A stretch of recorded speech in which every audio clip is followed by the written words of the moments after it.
Shift చేసుకున్నా sir అర్జెంట్గా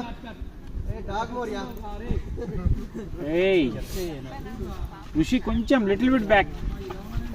చల్ ప్లస్ సార్ ఎక్కడికి ముందు ఇక్కడ ఉండకూడదు సార్. పదండి సార్ వెళ్దాం. ఋషి ఏంటి వస్తారా విషయం చెప్పకుండా ఇక్కడ ఉండకూడదు వెళ్ళాలి అంటావేంటి సార్? మీకు ప్రమాదం పొంచుంది సార్.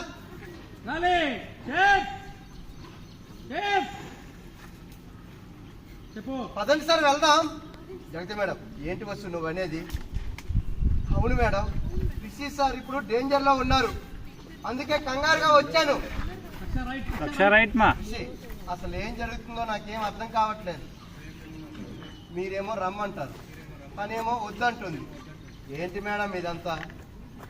మళ్ళీ కొత్త డ్రామానా? నువ్వు కంగారు పడదు వసు. నేను రిషికి నిజం చెప్పాలని ఇక్కడికి పిలిపించాను. చెప్పిన తర్వాత వెళ్ళిపోదాం వసు. మేడం ఏది మాట్లాడాలన్నా తర్వాత మాట్లాడుకుందాం, ముందు ఇక్కడి నుంచి వెళ్దాం. పదండి మేడం. రండి సార్. మేడం చెప్పాలనుకున్నది ఏదో చెప్పనివ్వ వస్తారా? లేదంటే మళ్ళీ నాకు ఫోన్ చేయడాలు, నన్ను కలవమనడాలు, ఇవన్నీ ఎందుకు? సార్ నేను చెప్పేది మీకు అర్థం కావట్లేదా? మీరు ప్రమాదంలో ఉన్నారు. రండి సార్. అలా అటు ఇటు చూసావు.